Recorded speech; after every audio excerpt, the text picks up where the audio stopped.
Hello friends, Sumit Chauhan this side. स्वागत है आपका आपके अपने चैनल सोच में। दोस्तों, आज का वीडियो जो है वो बहुत ज्यादा इंपॉर्टेंट है बिकॉज आज का ऐसा वीडियो जो मैं अभी बनाना नहीं चाहता था क्योंकि अभी उसको बनाने की कोई भी जरूरत नहीं थी। तो जो वो वीडियो है वो किससे रिलेटेड है मैं भी आपके साथ शेयर कर देता हूं। तो ये 12 पेज का एक फ्रेमवर्क है जो अभी सेंट्रल गवर्नमेंट के द्वारा इशू किया गया था। तो इसी से रिलेटेड आज का वीडियो है और आज हम जानेंगे कि क्या है ये जो फ्रेमवर्क और ये क्या मतलब इसका मायने है और कैसे इससे इसको गलत तरीके से रिप्रेजेंट किया जा रहा है यूट्यूब चैनल्स के द्वारा। और कुछ यूट्यूबर अननेसेसरी इस समय एक फियर क्रिएट कर रहे हैं इंडस्ट्री के अंदर। तो बहुत ज्यादा जरूरी है इसको समझना। तो चलिए शुरू करते हैं। तो देखिए, जो हमारी सेंट्रल गवर्नमेंट है उसने एक तरीके से टू रेगुलेट डायरेक्ट सेलिंग जो एंटिटीज हैं, जो एक्टिविटीज हैं सारी की सारी, तो इनको रेगुलेट करने के लिए सेंट्रल गवर्नमेंट ने एक फ्रेमवर्क रेडी किया जिसको बोला गया है consumer protection direct selling rules 2021।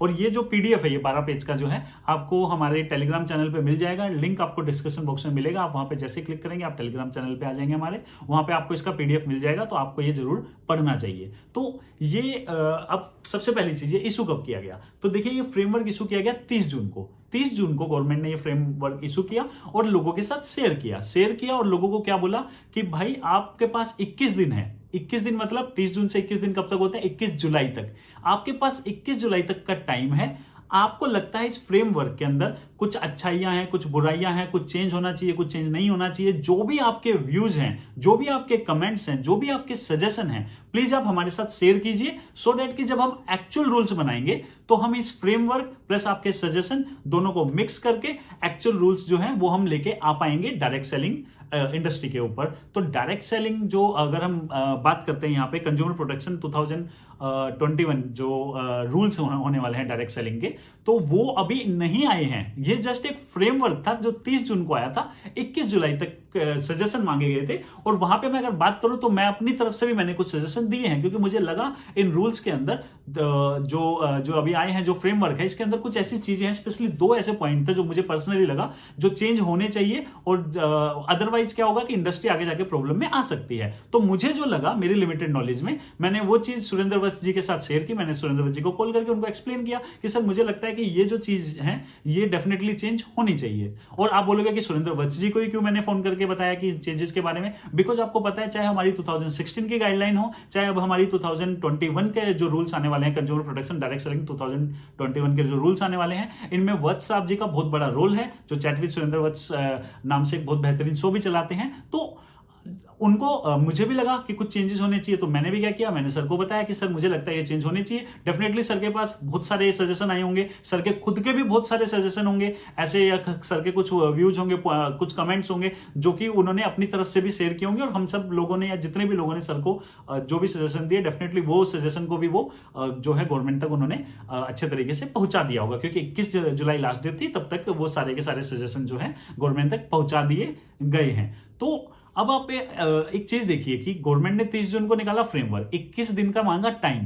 तो इसका मतलब क्या है? अभी तक कोई भी रूल, कोई भी क्या बोलते हैं, गाइडलाइन नहीं बनी है। ये सिर्फ एक फ्रेमवर्क था, सजेशन मांगे 21 जुलाई तक। तो जितने भी आपको यूट्यूब पे वीडियो मिले ना, 21 जुलाई के बाद ये कंपनी इलीगल, 21 जुलाई के बाद वो कंपनी इलीगल, आप समझ जाओ कि क्या बोलते हैं वो, मतलब सिर्फ और सिर्फ आपको डराने के लिए फालतू की वीडियो बना के डाल रहे हैं। ऐसा कुछ भी नहीं है इस समय, ऐसा कुछ भी नहीं है। और दूसरी चीज, वहां पे एक चीज के ऊपर बात की गई है डीपीआईआईटी के ऊपर कि जो क्योंकि मैंने भी जो 2-3 वीडियो जो मेरे साथ लोगों ने शेयर की तो मैंने भी उनको देखा। तो वहां पे एक चीज, जो डीपीआईआईटी में रजिस्टर्ड नहीं होगी वो कंपनी फ्रॉड है 21 जुलाई के बाद, उसमें जो लोग काम कर रहे हैं वो सारे स्कैमर हैं 21 जुलाई के बाद। तो इस तरीके की चीज शेयर की जा रही है। तो वो शायद उनकी अनएजुकेशन है कि जिसकी वजह से क्या बोलते हैं वो इस तरीके की वीडियो बना रहे हैं। बट ऐसा कुछ भी नहीं है। 21 जुलाई तक सिर्फ सजेशन मांगे गए थे। अब होगा क्या, 21 जुलाई तक जितने भी सजेशन गए हैं उन सजेशन के ऊपर गवर्नमेंट बैठ के बात करेगी, अपनी फ्रेमवर्क देखेगी, सजेशन देखेगी, प्लस माइनस करेगी, एक्चुअल रूल्स निकालेगी। हो सकता है इसमें 15 दिन लग जाए, हो सकता है इसमें 3 महीने लग जाए, हो सकता है इससे भी ज्यादा टाइम लग जाए। उसके बाद जब रूल्स आएंगे, और रूल्स के आने के बाद भी इस फ्रेमवर्क में साफ साफ लिखा गया है कि 90 डेज मिलेंगे। अब आप समझ रहे हैं, सजेशन गए, अब रूल्स आएंगे, वो कभी भी आ सकते हैं। मैंने जो बताया 15 दिन, 3 महीने, उससे भी ज्यादा कभी भी आ जाए। आप समझ रहे हो, मैं कहता हूं 1 साल भी लग सकता है क्योंकि गवर्नमेंट है। आप समझ रहे हैं। अब उसके बाद क्या होगा कि जब वो आ जाएंगे उसके बाद भी आपको 90 डेज हर कंपनी हर प्रमोटर को मिलेगा उन रूल्स के अकॉर्डिंग अपने आप को मतलब चेंज करने का। तो इसका मतलब कोई भी कंपनी 21 जुलाई के बाद ना तो इलीगल हुई है और ना ही आपको कोई भी इससे डरने की जरूरत है। हाँ, डेफिनेटली आपको ये पता होना चाहिए, इसलिए मैं आपको बोल रहा हूं कि आपको ये टेलीग्राम चैनल पे मिल जाएगा, वहां से इसको डाउनलोड जरूर कर लीजिएगा। आपको ये पता क्यों होना चाहिए, सो डेट कि आपको क्योंकि देखिए जो अभी गवर्नमेंट ने जो इशू किया है ये फ्रेमवर्क, इसमें गवर्नमेंट ज्यादा चेंज नहीं करने वाली और जरूरत भी नहीं है ज्यादा चेंज करने की, प्लस माइनस 5-10% ही चेंज रहने वाला है। तो इसका मतलब हमें आज से ही पता लग गया है कि आने वाले टाइम में जो गाइडलाइंस आएंगे, जो रूल्स आएंगे, वो 90% से ज्यादा किस डायरेक्शन में रहने वाला है। तो अब हमें एक आइडिया मिल गया कि हाँ ये सब चीजें होने वाली हैं, तो इसलिए हमें इसको जरूर पढ़ना चाहिए। लेकिन मेन जो होगा वो वही होगा जो बाद में गवर्नमेंट अभी ये सब सजेशंस को देख के जो एक्चुअल रूल्स निकालेगी, वो मेन रूल्स होने वाले हैं। और नो डाउट उसके ऊपर भी बाद में धीरे धीरे करके सजेशंस जब और जाते रहेंगे तो कुछ ना कुछ चेंजेस, वो तो हर रूल में हर लॉ में कुछ ना कुछ अपडेट्स होता ही रहता है। और तो वो अलग चीज है। लेकिन हाँ, आपको इससे अभी बिल्कुल भी डरने की जरूरत नहीं है। हाँ, कुछ चीजें हैं जो मुझे भी बहुत अच्छी लगी इसके अंदर और जो मुझे लगता है कि आपको भी बहुत ज्यादा अच्छी लगेंगी। और उसकी अगर मैं बात करूं तो यहाँ पे एक चीज बड़ी अच्छी रखी गई है कि हर डायरेक्ट सेलिंग कंपनी को 2 लोग ऐसे होंगे जो अपॉइंट जरूर करने होंगे। एक इंसान होंगे, एक नोडल ऑफिसर जो गवर्नमेंट जो क्या बोलते हैं इंडियन रेसिडेंट होना चाहिए, इंडिया का रहने वाला एक इंसान उनको अपॉइंट करना पड़ेगा, एक नोडल ऑफिसर, जिसकी ड्यूटी ये होगी कि गवर्नमेंट जितने भी रूल्स अभी लेके आने वाली है और जो बाद में भी फ्यूचर में लाएगी, क्योंकि ऐसा नहीं है जो रूल्स अब आ जाएंगे सजेशन के बाद वो भी फाइनल होंगे, उसमें भी कुछ ना कुछ एड ऑन चलता ही रहेगा। आप समझ रहे हैं, कुछ ना कुछ अपडेट हमेशा चलता रहेगा। तो जो भी गवर्नमेंट की तरफ से जो भी गाइडलाइन है उसके अकॉर्डिंग उस कंपनी को वो उन सारी गाइडलाइन को फॉलो करे, ये रिस्पॉन्सिबिलिटी होगी उस नोडल ऑफिसर की।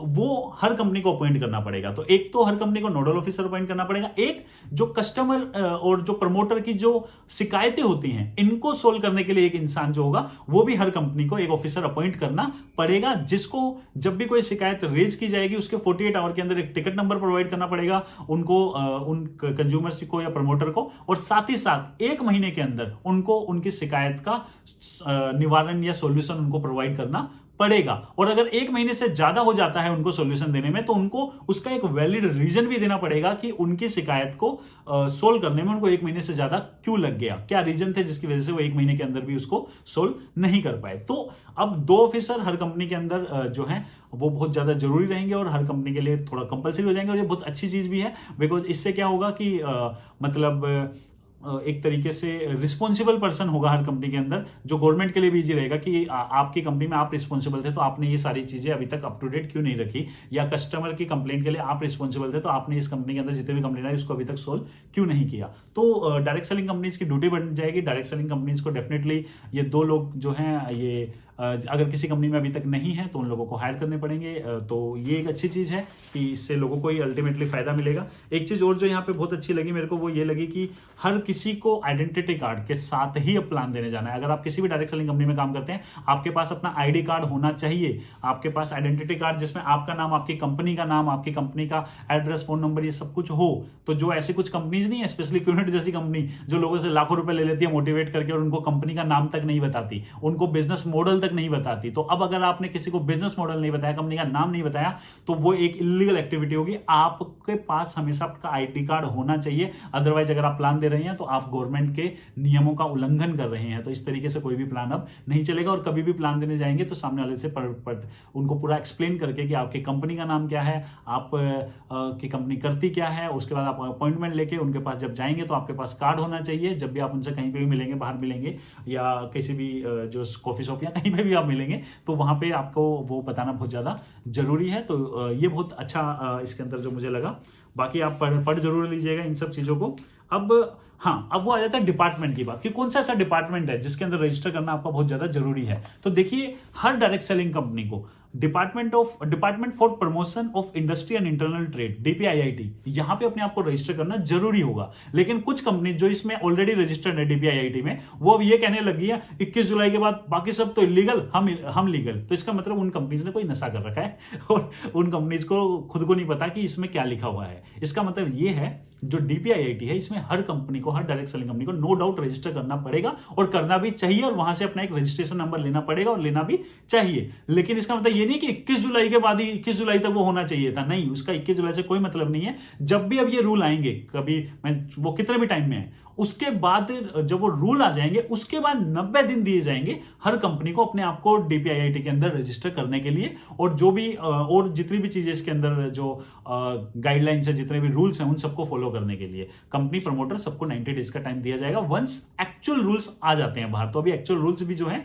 वो अभी फाइनल नहीं हुए हैं, ठीक है। और उसके बाद एक अच्छी चीज जो यहाँ पे और है वो ये है कि अभी जो डेमोन्स्ट्रेशन के लिए सबसे अच्छी चीज जो ये अभी फॉर्म के नाम पे 400-500 रुपए नहीं ले लेते थे कि आप आओ हमारी कंपनी का फॉर्म भरना पड़ेगा आपको, ये दो 400 रुपए, प्लान देखो, अगर अच्छा नहीं लगा तो 400 नॉन रिफंडेबल है वो फॉर्म भरने का। तो ये फॉर्म भरने के नाम का जो कुछ कंपनीज ने जो ये एक तरीके से फ्रॉड स्टार्ट कर रखा था फॉर्म के नाम पे, जो लोगों को लूटना, तो ये कंप्लीटली इलीगल है। अगर आपकी कंपनी फॉर्म के नाम पे 5 रुपए भी अगर किसी से ले रही है तो आप समझ जाइए कि आप एक ऐसी कंपनी में जो कि फ्रॉड एक्टिविटी के अंदर इन्वॉल्व है। तो इस टाइप की कोई भी चीजें नहीं कर सकते, और कोई भी ऐसा क्लेम नहीं कर सकते जो कि साइंटिफिकली प्रूव ना किया जा सके। जैसे कई कंपनियों को मैं देखता हूं, हमारी कंपनी में ये इंसान था, ये कैंसर के लास्ट स्टेज पे था, इसको हमारी कंपनी का ड्रॉप पिला दिया, 2 ड्रॉप पिला दिए तो इसका कैंसर ठीक हो गया और अभी अपने पैरों पे चलने लग गया। तो इस टाइप की जो फालतू की बकवास की जाती है ना बहुत सारी कंपनियों के द्वारा, जो नो डाउट कुछ कंपनी का हो सकता है कि वो रियल क्लेम हो, बट अगर रियल है तो वो प्रूव करना पड़ेगा आपको। मतलब इस टाइप का जो स्पेशली जो कुछ भी बोल देते हैं ना, वो नहीं चलेगा। आपने अगर कोई भी ऐसा क्लेम कर दिया कैंसर ठीक करने का, और या मैं देखता हूं जो जितनी भी जो क्रीम पाउडर वाली कंपनियां हैं उनके साथ क्या प्रॉब्लम है कि ये देखो स्किन, पहले इतनी खराब स्किन थी, अब हमारी कंपनी की क्रीम यूज की तो ये देखो इनकी स्किन कैसे स्किन बिल्कुल ठीक हो गई। तो इस टाइप की जो फॉल्स या फिर गलत एडवर्टाइजमेंट है, ये अगर आप कर रहे हो तो आपके ऊपर भारी पड़ेगा, या आपके ऊपर भी, प्रमोटर के ऊपर भी और उसकी कंपनी के ऊपर भी ये बहुत ज्यादा भारी पड़ने वाला है। तो इस टाइप की मिसलीडिंग एडवर्टाइजमेंट करना बिल्कुल इलीगल होगा, ये आप नहीं कर सकते। अगर कल की डेट में आप किसी को प्लान दे रहे हो और आपने बोल दिया इससे कैंसर वाला ठीक हुआ था या इससे इसकी स्किन ठीक हो गई, तो वो आपके ऊपर केस कर सकता है, बिकॉज कंज्यूमर प्रोटेक्शन एक्ट 2019 जो है वो भी एक बहुत सपोर्टिंग क्या बोलते हैं, अब आपके पास एक राइट है हर किसी के पास कि आप प्रूव करो। तो आपको कोर्ट में प्रूव करना पड़ जाएगा उस इंसान की पर्टिकुलर हिस्ट्री के साथ कि ये देखो जी ये था, फिर इसने हमारा ये लिया, ये देखो इस टाइम पे बाय किया, ये देखो इतने दिन यूज किया, ये देखो अब इसका ये ठीक हो गया। तो इसलिए कोई भी फालतू का क्लेम ना कर दें, अपने प्रोडक्ट को सेल करने के लिए कोई भी ओवर एडवर्टाइजमेंट या ओवर प्रॉमिस ना कर दें। तो ये बहुत अच्छी चीज है। साथ ही साथ यहाँ पे एक चीज और है कि क्या बोलते हैं, आप कोई भी टेस्टिमोनियल भी नहीं दे सकते। जैसे कई लोग होते हैं ना, वो तेज बनते हैं, वो क्या करेंगे कि हम तो क्लेम नहीं कर रहे, कंपनी तो नहीं कर रही, बट लोगों से ना फेक टेस्टिमोनियल, मैं पहले चल नहीं पाता था, फिर मैंने ये खाया, मैंने चलने लग गया। तो इसका भी अगर आपको पर्टिकुलर, अगर आप इसका प्रूफ नहीं दे पाओगे कि साइंटिफिक तरीके से, एक राइट तरीके से, मेडिकल तरीके से कि ये देखो जी एक्चुअल में ये इनकी रेप्यूटेड हॉस्पिटल से ये रिपोर्ट देखो आप, ये नहीं चल सकते थे, अब ये दवाई खाई और इसके बाद ये चलने लगे, और ये देखो यहाँ पे लिखा हुआ है कि ये इसलिए चलने लगे क्योंकि इन्होंने ये वाला प्रोडक्ट यूज किया। जब तक ऐसी चीजें नहीं होंगी आप इस टाइप का कोई क्लेम नहीं कर सकते। और जो ये बोलते रहते हैं कि मतलब किसी भी टाइप का क्लेम, जैसे कि बिल गेट्स ने बोला था कि वो बर्बाद हो गया तो वो दोबारा से बिजनेस शुरू करेगा, तो वो नेटवर्क मार्केटिंग में शुरू करेगा, जो कि जिसका कोई मतलब नहीं है रियलिटी से, आप समझ रहे हैं। तो इस टाइप के झूठ जो अगर आप किसी भी तरीके से अगर इस टाइप के झूठ कोई भी प्रमोट करेगा तो उसके ऊपर स्ट्रिक्ट एक्शन होगा, क्योंकि वो चीज अगर आपने बोल दी और आपके ऊपर किसी ने केस कर दिया तो आपको ये चीज का प्रूफ देना पड़ेगा। आइदर किसी वीडियो में बिल गेट्स ये चीज बोल रहे हो, या किसी इंटरव्यू में क्या बोलते हैं बिल गेट्स ने ये चीज बोली और वो किसी रेप्यूटेड न्यूज़पेपर में छपा हो। ऐसा नहीं कि डायरेक्ट सेलिंग का खुद का कोई माई MLM माई लाइफ करके कोई ब्लॉग पेज है और उस पर लिखा हुआ है किसी ने बिल गेट्स ने ऐसा बोला था, ऐसी ये क्या बोलते हैं रेप्यूटेड, मतलब आप समझ रहे हो, जो जेन्युइन हो, कि जहां पे अगर वहां पे अगर आपके पास ऐसा कोई क्लेम नहीं है बिल गेट्स जी का, तो आप वो स्टेटमेंट यूज नहीं कर सकते। तो आप समझ गए होंगे कि बहुत सारी ऐसी चीजें हैं जो कि बहुत जरूरी थी। और क्या बोलते हैं, तो बस वही चीज बोलना चाहूंगा आपको कि देखिए ये जो रूल्स का जो एक तरीके से फ्रेमवर्क है, इसको आप डेफिनेटली पढ़िए, इससे आपको बहुत ज्यादा हेल्प मिलेगी। और फाइनल ये है कि 21 जुलाई के बाद कोई कंपनी लीगल नहीं हुई, 21 जुलाई के बाद कोई धरती में कोई ऐसा चीज नहीं हुआ, जस्ट सजेशन मांगे गए थे, वो सजेशन दे दिए हैं। अब उसमें जब भी वो सजेशन के ऊपर काम करके एक्चुअल रूल्स आएंगे उसके बाद भी हर किसी को 90 दिन मिलेगा। तो ना तो किसी कंपनी को ना किसी प्रमोटर को बिल्कुल भी कोई भी डरने की जरूरत नहीं है। और ये जो इन्फॉर्मेशन अगर आपको लगता है सभी के साथ शेयर करनी चाहिए तो आप इसको शेयर कीजिए, सो दैट कि इंडस्ट्री में जो डर है वो खत्म हो सके लोगों के अंदर से। Thank you, bye bye and take care.